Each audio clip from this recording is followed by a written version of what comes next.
नमस्कार दोस्तों, आज के व्लॉग में हम आपको बताएंगे गंगा टोली मंदिर के बारे में। दिल्ली के उत्तर पश्चिम क्षेत्र बवाना में स्थित गंगा टूरिस्ट, जिसे स्थानीय लोग गंगा टोली के नाम से जानते हैं, केवल एक धार्मिक स्थल नहीं बल्कि आस्था, लोक विश्वास और संस्कृति का जीवंत इतिहास है।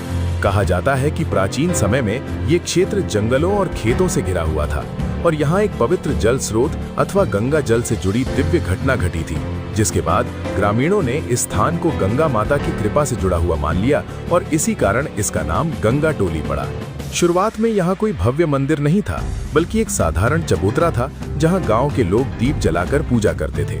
समय के साथ लोगों की आस्था बढ़ती गई और ये स्थान धीरे धीरे एक संगठित धार्मिक स्थल बनता चला गया। लगभग 1950 से 1960 के दशक के बीच यहाँ नियमित पूजा पाठ शुरू हुआ और अलग अलग देवी देवताओं की मूर्तियों की स्थापना की गई। इसी दौर को गंगा टूरिस्ट की औपचारिक स्थापना का समय माना जाता है। जैसे जैसे बवाना और आसपास के क्षेत्र का विकास हुआ, वैसे वैसे यहाँ आने वाले श्रद्धालुओं की संख्या भी बढ़ती गई और ये स्थान एक धार्मिक पर्यटन केंद्र के रूप में पहचाना जाने लगा। इसी कारण लोग इसे सम्मानपूर्वक गंगा टूरिस्ट कहने लगे।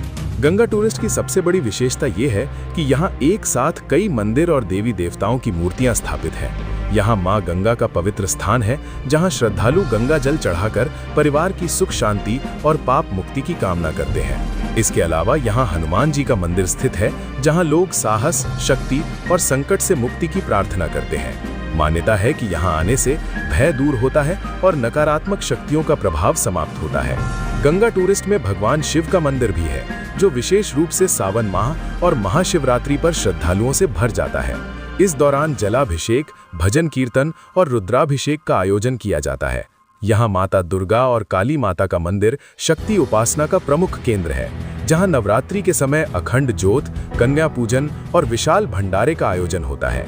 इसके साथ ही गणेश जी, भैरव बाबा और अन्य लोक देवताओं की मूर्तियां भी यहाँ स्थापित हैं, जिनकी अलग अलग मान्यताएं जुड़ी हुई हैं। गंगा टूरिस्ट को लेकर ये विश्वास प्रचलित है कि यहाँ सच्चे मन से मांगी गई मन्नत जरूर पूरी होती है, चाहे वो संतान सुख हो, बीमारी से राहत हो, रोजगार की समस्या हो या फिर जीवन में आ रही बाधाएं हो। मन्नत पूरी होने